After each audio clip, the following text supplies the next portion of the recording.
Hey everyone, Sonic Healy Gang here. I guess for some weird reason, Willow is more attractive to Chase than Michael. What a weirdo. The man got burned like a 4th of July hot dog. Chase is just angry that Michael doesn't want to form the Willow Cut Club with him. That sounds really egotistical to me, Jason. People in this town survive way worse than that. Faison has come back to life before. You think just because you, the great and powerful Jason Morgan, shot him, he's dead? Get over yourself, dude. We stop in at the Q house to see Cody actually reading a book. Wow. Alexis, after this meeting, runs off to Sunny's to catch Jason there to say, "Hey, your son has the hots for his cousin. Thought you should know." And Jason is like, "Whoa. Wait a minute. I have a son?" Jason then goes off to give his son his full enthusiastic blessing to date his cousin. This is when Lucy Co arrives, much to Sunny's dismay. Hey, just the man I wanted to see. I hope so, since you're at my house. Trina was feeling conflicted, so she sought advice from her white mom. He goes to the hospital and confides in Elizabeth that his worst fears are coming true. That Marco isn't who he seems, and worst of all, Carly will get to say she told him so.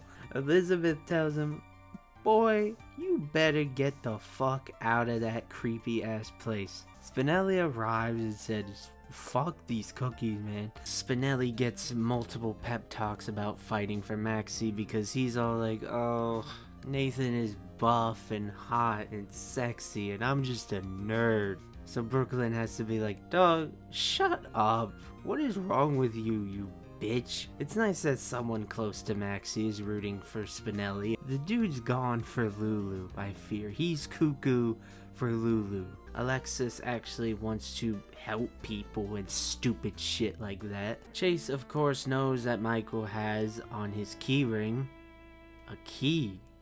You idiot. Chase does not think it's weird that Michael would use a key to Drew's house to go shoot Drew and then keep that same key on his keychain like it's near and dear to his heart. This is because Chase is stupid. And then Chase comes up and for whatever reason Michael makes the mistake of actually talking to him. Chase tells him, "Why don't you just turn yourself in? It would make things easier for all of us." "Why don't you die, then go to hell, and then die in hell, Chase?" Chase sees Michael's enthusiastic volunteering of his keys and does not think this is weird for someone with incriminating evidence there. This is because Chase is stupid. Rick tells Wiley his dad just has to go get his keys. And Wiley says, "The ones Uncle Chase took?" And Rick is like, "Huh? What the fuck?" So he immediately calls Michael. "Unc, I think I'm walking into a trap." "Yeah, man, I was just calling to tell you that." "Well, I need a lawyer." "Say less, nephew, say less." Like, literally, don't say anything until I get there. Rick tells Michael that he should not go find Chase and start a fight with him. So Michael finds Chase and starts a fight with him. You son of a bitch!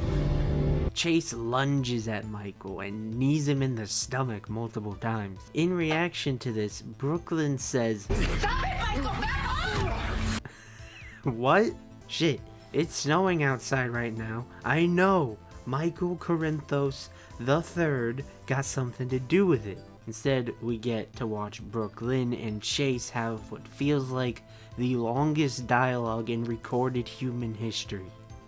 And yet in this conversation pretty much nothing happens. Let me very quickly sum this up. Did you frame Michael? No.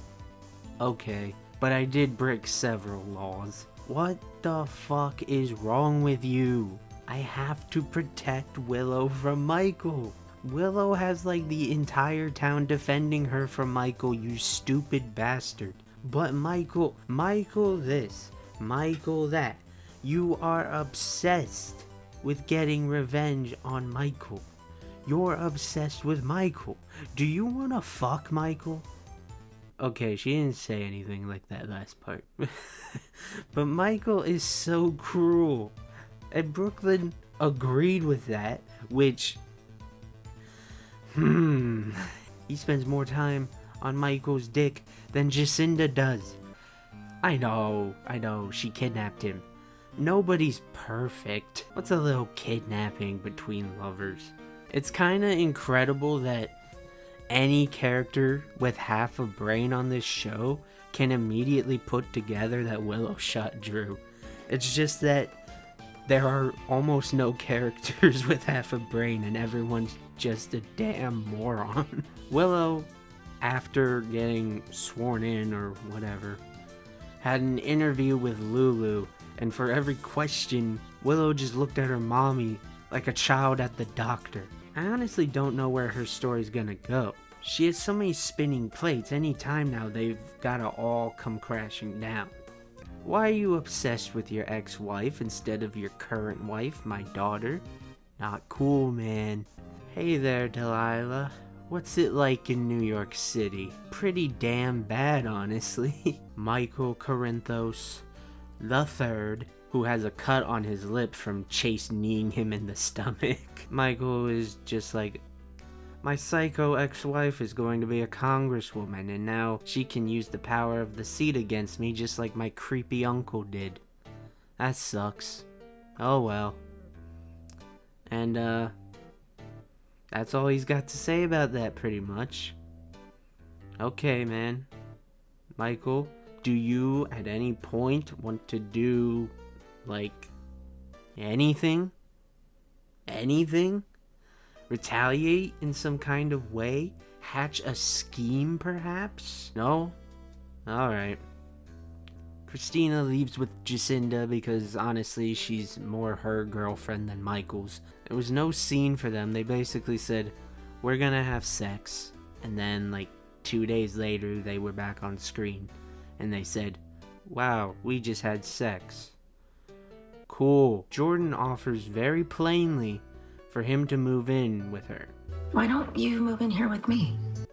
To this, Curtis responds asking, You asking me to move in with you? no idea where he got a crazy idea like that. Nina's arms. You got a license to carry those guns, woman. Man, that fucking snake without a tongue, Jason. I can't believe he ratted me out to you. Of course he did. That's my fucking boy. And Josh tells Carly that the big reason for her doing all of this and joining the WSB was because of Sonny. Oh my fucking god, bruh. Girl, let this shit go, man. He's basically retired. All he does is make lasagna. So, take this award. Get out of my office. Joss goes to Jason's coffee warehouse to have it out with her sort of partner in this whole mess. Unfortunately, he isn't walking around with a clipboard counting his beans. He's having a moment with Britt when Josh struts in like the big woman on campus and orders her to leave. Britt is clearly thinking, who's this bitch think she is? But Jason sends her away so they can talk. Britt goes back to the hospital where she gets jump scared by Brennan aura farming. Thank God he finished his Candy Crush level before she got there. Britt isn't in the mood for this shit though and tells him he ain't shit and that Cullum is the only one she's actually afraid of. Back with J&J security though, Josh is still pissed that Jason ratted her out. Jason basically says the same thing Carly did, which is that first and foremost, Jason is Carly's boy. But Josh is like, well hey you dumb mute. Did you know Valentine is in her attic? No. Well he is, you dumb bastard. I guess you guys don't tell each other everything. Bitch. Now go over there and take care of this problem. You've got it, Jocelyn. I'll go kill Valentine Cassadine. I'll get right on it. No, that's not what I meant. You don't gotta kill anyone. Just go be what you've always been.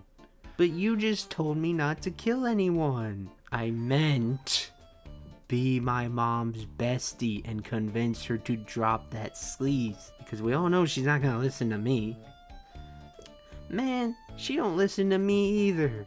She listens to you more than anyone else. So Jason agrees he will talk to Carly. That's not before she tells Jason what her being in the WSB is really about. Sonny. Huh? Well, I was the one actually committing all those crimes. Like, are you taking me down too? But Josh says, oh no, that was different because it just is. So Joss is pissed about Valentine being here. So naturally, Carly decides to sleep with the man. Like and subscribe, or I'll ask everybody if it's okay for me to date your once dead, now resurrected husband. When suddenly Christina senses a great disturbance. And that's when she gets the call. The alert. Michael is alone with his girlfriend Jacinda. Obviously, Christina cannot let that stand. She rushes out the door to shut that shit down. Immediately, she speeds as fast as she can to the Quartermains. But she discovers it's worse than she thought. They're engaging in intimacy, by the way. Those two did not say a single word to each other. Like, Michael opened the door, they looked at each other, as the cousin lovers also looked at each other. And then it comes back from break, and they're just macking. Okay. Beast mode. I mean, they gotta sneak it in when they can, I guess, because they've got the warden here, Christina, watching them 24/7. We learned what Delilah's last name was. It's Wilson, okay? Olivia gets really pissy about Michael having sex, and she texts Tracy 4 times to call a family meeting about Michael having sex. And the way she's talking about it sounds like someone is dying. Michael is like 30 years old and has 3 kids. He's a grown-ass man who had sex with his girlfriend in a completely different building to the main house. He should not have to discuss this because some people can't knock. Liv thinks that somehow Jacinda is going to be a bad influence on the kids in the house. People keep saying this, and I'm just like, what do they think is gonna happen? What exactly is she gonna do? Teach them how to be a pimp? Like, get real.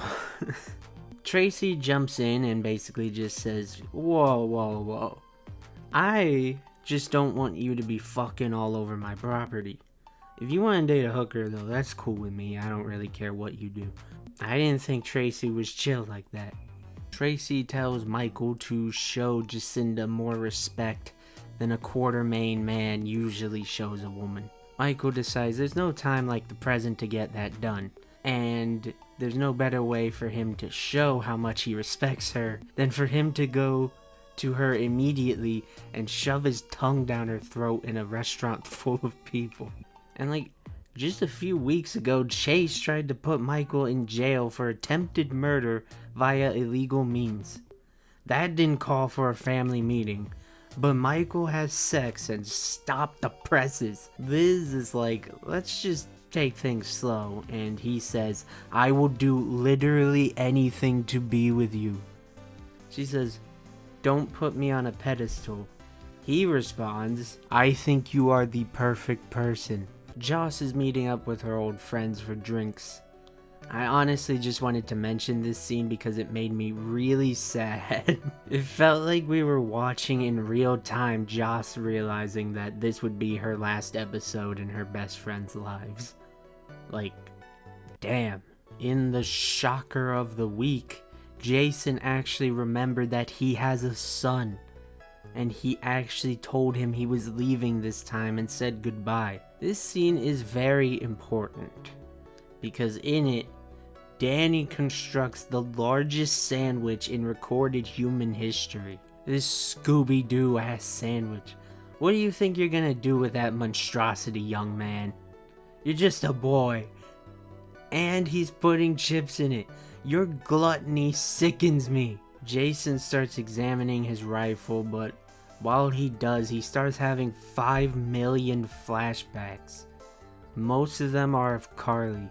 Very expected of Jason to be thinking about Carly first and not his son. Alexis tries to take Danny inside, but instead of waiting for that to happen, Jason headbutts Dante and rocks his shit beast style right in front of Danny. He then says, "I love you, son," before abandoning him and running off. And he runs off in the funniest way that I've ever seen anyone run on this show. Suddenly, Nathan happens upon the scene. I thought this was bad news, but luckily, since he's banging Rocco's mom, he decides to protect him. He then shakes Britt awake and frantically tells her to tell the police he shot Cullum. Britt's just like, "Jason, I'm fucking concussed." Sidwell is convinced that Sonny must have done this, completely unaware that it was his partner in crime, and that Sonny is at home eating spaghetti. Sonny says that he is the perfect man for the job. He opens the door to reveal his brother Rick. And Carly is like, what the fuck? But Sonny is like, "Don't worry. This time for sure, nothing bad can happen. Only good can happen." So they handle that, whatever. I'm only talking about this because Michael Corinthos the third is here. Michael asks if he can have some juice, as she purposely takes the juice right in front of him and pours it all for herself. This is disgusting. How much more betrayal can Michael take? How did you know that? You can't know that, young man. Who told you that? Did a clown tell you that? I could be wrong though. But this was very obviously just a big, "You killed my son, you piece of shit. You son of a bitch." And Sonny says, "Nuh-uh." "Fuck you mean, nuh-uh?" And Sonny explains to Danny that he doesn't let his kids join the business, and because he loves his father in a homosexual way, that Danny is like one of his children. That means Danny has no career killing people for petty reasons and melting corpses in acid on his watch. Damn, lame ass old man Sonny, holding down the next generation. Why is he not grooming 16-year-olds into killing people for him? Is he stupid? Sometimes the cuties are 60-year-old criminals. A car seems to drive straight towards them. Jordan, who got fucked up in this crash, by the way, god damn.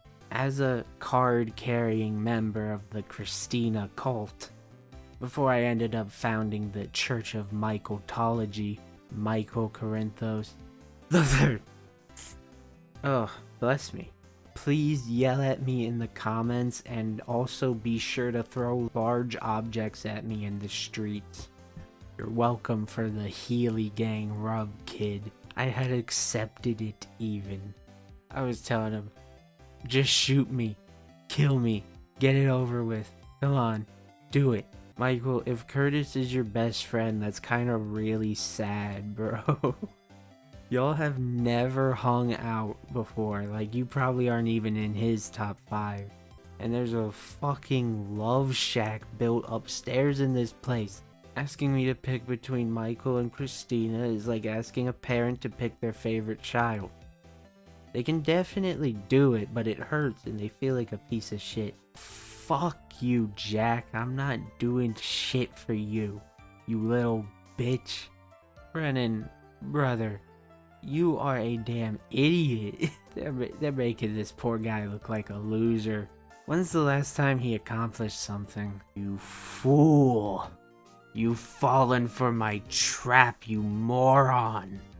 To be fair, Drew isn't human, so killing him really isn't that evil. You kind and wonderful soul. Out of the guilt you felt, you decided to take care of Drew after his stroke. And Willow is like, "Oh no, I did that too." Huh? "Oh yeah, I paralyzed him by drugging him." Oh, with drugs I got from Jen Sidwell. Sidwell? Yup, God, it just really feels good to be standing on my own 2 feet. So finally Nina grasps that her daughter is nuttier than a Nature Valley peanut bar smothered in peanut butter, dipped in nougat, with crushed nuts sprinkled on top, to frame dear old mommy as an accomplice to her crime. And Willow tells Nina she did this for her. Oh, well, in that case, it's fine. What could that rascal do next, I thought? Mow down a convent of nuns with her Toyota Prius? Skin an infant baby? I know. Maybe she'll crucify Kai and Trina upside down, St. Peter style. Suddenly, bright lights blind her. Don't you just hate these LED headlights? Sidwell, in response to show how sane he is, pulls a gun on Boyle and threatens to kill him. He goes to the bar and gets drunk. Last time he did this, he ended up testifying in court. Kim Jossable. Nina is already not having a good week. Now there's an international fugitive aura farming in her living room. And if that weren't bad enough, it's her ex-husband too. Fascinating. She's really feeling herself in the beginning here. She's shaking that bob around.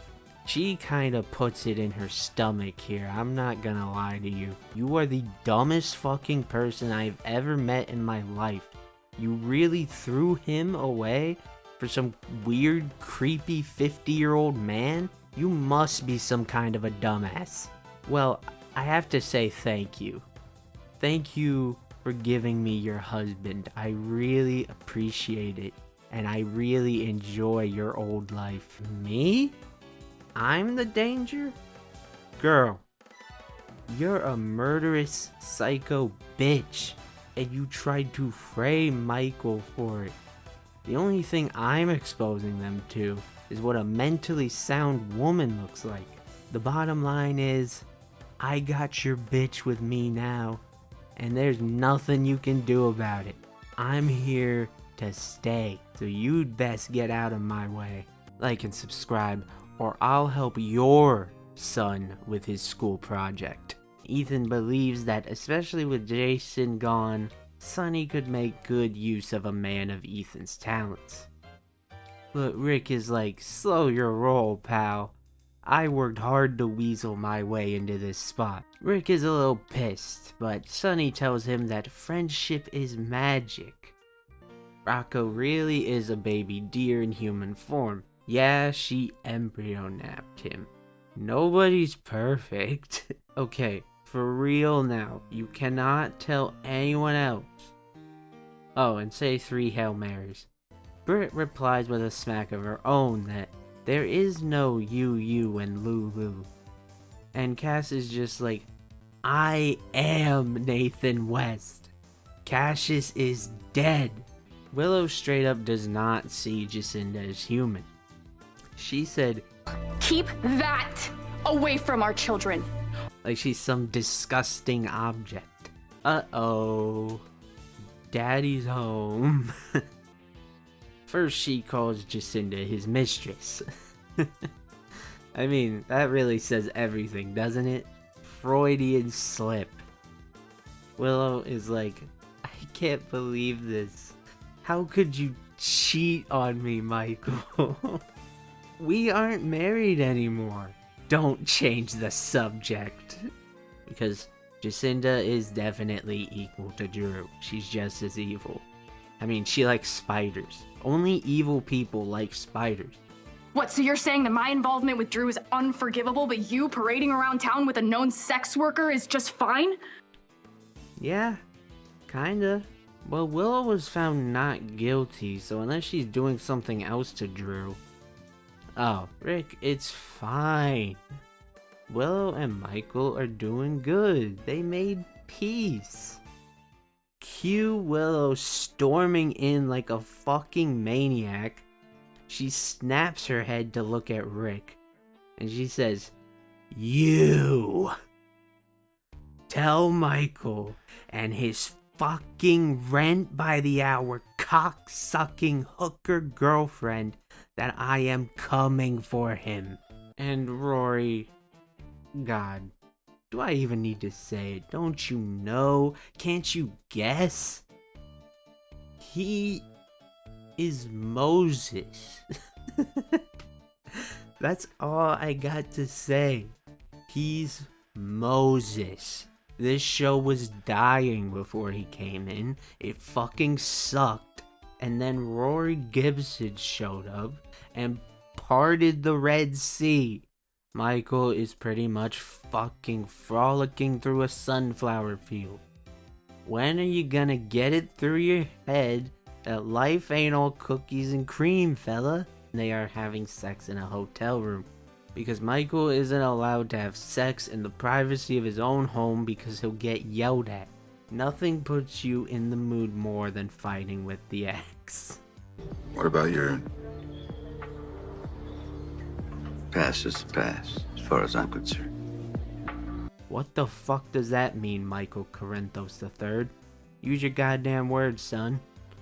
And his plan was to, quote, just focus on being happy with you. What the fuck? His plan is to be happy and I guess hope that Willow sees it and has an aneurysm. To be fair, not a terrible bet seeing how she acted when Jacinda sent Wiley a Google link about spiders.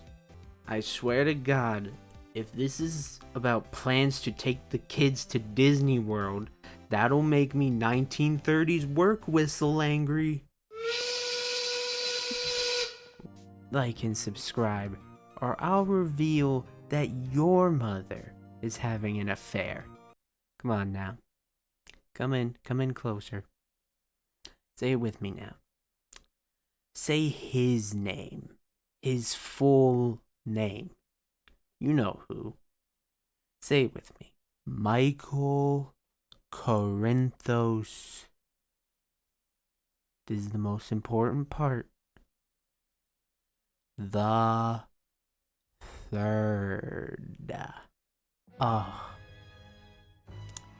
Isn't that just magical? When I think about that name, how sweet it is just to be talking about Michael Corinthos III. Keep your slut away from our kids. Also, Willow wants something from Michael. Well, something other than that. This whole conversation, honestly, I think she's getting lost staring in his sexy dark glare. She's just like me, for real, for real. But then that fucking empty-headed fucking dumb fuck Chase shows up. Oh my god, bruh. He's all like, I can stay if you need my help. Is he bothering you, queen? Hit my line if you need to talk. Michael leaves because no person could stand being in the same room as both of these two at the same time. Chase is stupid. Goodbye! Everyone else he talks to is a goddamn Zen hippie pussy. He needs someone who is about that dastardly plot life. Michael unknowingly interrupts Carly's time with her addict boy toy. Here's what Michael's evil, dastardly plot is. He's gonna put Willow and Chase in the same room. That sick fuck. Michael sees what anybody with two eyes in their head can see. What Stevie Wonder could see if Chase keeps his dick in his pants. Does anyone actually think that will happen though? Get real. Elizabeth brings up eye tracking devices that would let Drew have much better avenues of communication. That sick bitch that Elizabeth is. Josh seems to decide that because of this, her mother must die. I only told you so you would be careful around her. Don't do anything to her. And Cass says, nah, fuck you. And he runs straight to Josh's apartment and is like, yeah, hey, it's me, Nathan. I'm just here to talk about working out together. Totally normal. Just kidding, bitch, I'm evil. We get it, man. The fucking genie from Broadway Aladdin is coming to sing on the show next episode. Calm down, man. You don't have to say his name every 5 seconds. In appropriate response to this, Jack decides to give himself brain damage. Fucking shoot me, man, whatever. He is dancing, the director. He never sleeps. He says that he will never die. Cullum tells Jack that he's a lazy piece of shit. And he's taking over his post. Hurtful. Anything that exists within Port Charles without his knowledge exists without his consent. Willow then informs Nina of the plan, which is to strong-arm Brennan into finding dirt on Drew by using WSB's funding in Congress. This is surely a foolproof plan and nothing can go wrong to ruin this. Nina stashes the syringe under a little toy truck that I assume is one of Amelia's favorite treats. I'm sure this won't be important later. Brennan, like an idiot, asks if Nina has anything on Valentine for him. I mean, first of all, it doesn't really matter if she did, does it? I mean, you just saw him. But second, this is Nina. You should know by now that this is some bullshit again. He fucking tosses her over the couch and kills her. Okay, he doesn't kill her. As many villains do, Cass decides to tell Joss his entire life story for no reason. Either you're lying to me or you're useless, so fuck you either way, Jack. What the fuck is going on in my house? However, as per usual, Nina fucks it up. This week, the prestigious Healy Gang Performer of the Week award goes to Michael James Scott, baby! Everyone give it up for the big MJS. Dante asked Liz to do a favor for him. By favor, he actually meant commit a crime that could get her in trouble with an international spy organization. His sweet baby dear shot someone? Please get him another Alka-Seltzer. We don't really talk about this, well, because I don't care about it. She forcibly offers him a job for Michael scouting gym locations in Australia. I assume Michael doesn't even know this conversation is happening, especially since, as Ethan tells Tracy, they haven't talked in years. What the hell? How much more betrayal can Michael take? And no, I'm not saying his full name. That's reserved for people that show up to work, you lazy bastard. Ethan declines this job offer. What the hell? How much more betrayal can Michael take? Love how Tracy didn't offer him a job in Port Charles. Nah, ship this motherfucker out of the country now. But this isn't important to the subject, so goodbye!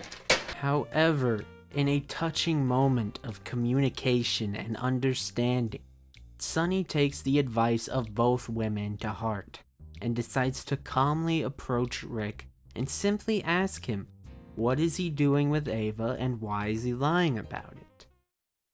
And he does this by bursting into Ava's gallery while Rick and her are conducting their shady business and pulling a gun on him. An understandable reaction given the circumstances, not the asshole. I think I speak for everyone when I say we all would do the same thing as Sunny here. At the end of the day, even if in the very unlikely scenario it was Isaiah, or it was Brooklyn, as it looks like it could be, or it was fucking Drew rolling around in his wheelchair at 90 miles per hour, it really doesn't matter. Ladies and gentlemen, meet Joe Fitzpatrick. Fitzpatrick? You come onto my show, and your name is Fitzpatrick? Strangely, he thinks the police shouldn't give people special treatment based on who they know. What a weirdo. Literally before his first shift ends, he tries to quit the PCPD. This was where I realized he's actually the smartest character that has ever been written onto this show. Dante convinces him that nobody gets special treatment in his department. Jordan having to leave the house looking like she's headed to a mosque to get him. Willow, it seemed, got scared and tried to go running into Michael's arms. Unfortunately for her, Jacinda, the man's actual girlfriend, was already in his arms. How selfish of her. Hello? The director was a very busy man this week. Very busy trying to murder children. Maybe we should slow down before we murder a teenage boy. That could be bad PR. 24 hours. We see that once again.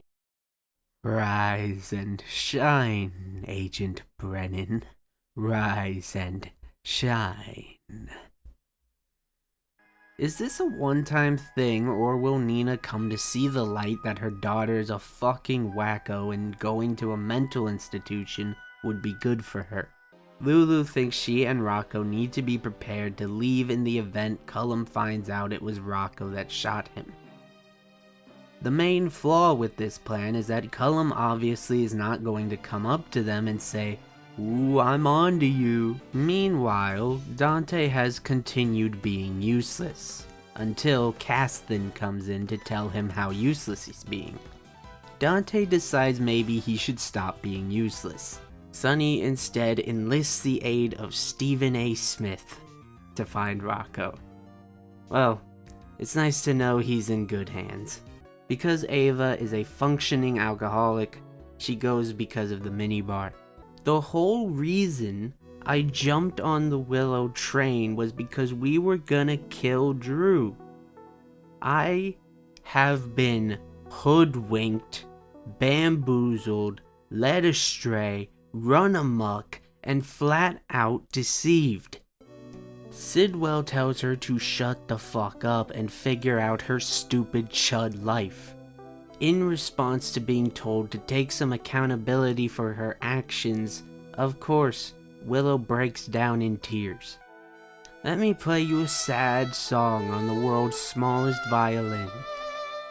Who else should appear now but Officer Chase?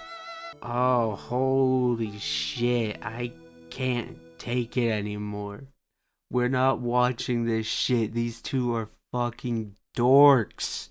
Michael is listening to his loser friend yap about that stupid accident. Michael eventually leaves his dumb bald friend and goes home. She goes to give Willow a shitty little present. She gives her like a fucking bowl or something. You're literally a billionaire. What is that? Michael believes that by letting Chase know his wife is a liar, plants for hire, it will give him the excuse he's looking for to go running, diving headfirst into Willow's bed. And Willow, desperate for a new mighty savior to coddle her every terrible decision, will welcome him with open arms and legs. I feel like that sounds oddly sexual, and Soap Opera Digest said we don't do that with our cousins anymore. Nina refuses to believe it, but Brennan assures her he's with Carly. And she's like, "What that mean?" And Jack finally just breaks it down. "Girl, it mean they fucking each other." Carly has been fucking Valentine and his stupid porn stash. She started messing with the lamp in her room and its wires. Somehow this blew out the power for the entire castle. I am no electrician, but I don't think it works that way. Michael's grand plan is impressive through how underwhelming it is. What the fuck is going on? Stop being nice, Willow. It's really creepy. Willow still being nice like a total weirdo. Honestly, it would be understandable if Jacinda broke up with him for making her talk to Chase. Knowing that Chase, like the dog he is, won't be able to resist playing fetch. Chase is half naked and wet. Plan is a success. Jacinda toasts to the evil that they barely had a hand in creating. And then Michael, leaves. He doesn't monitor the situation. While Michael was drinking a chocolate shake, Willow was digging her claws into Chase. I don't really remember what they said because I try to tune them out when they're together. Good God, can they make Michael's job any easier? Might as well just make a porno and email it to the guy. Tracy bursts out of the bushes to tell Chase she's going to murder him. While this is happening, Brooklyn is gazing sadly out the window waiting for someone to notice.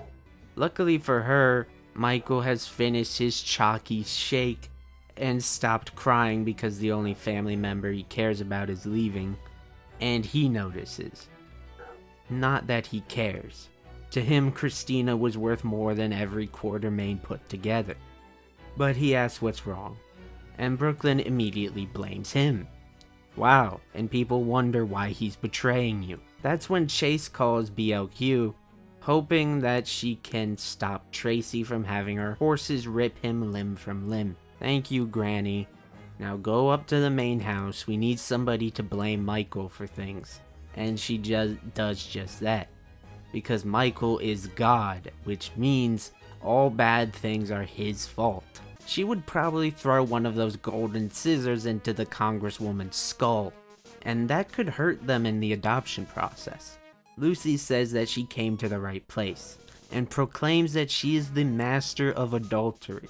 Willow has to prove that no, I can do whatever the fuck I want.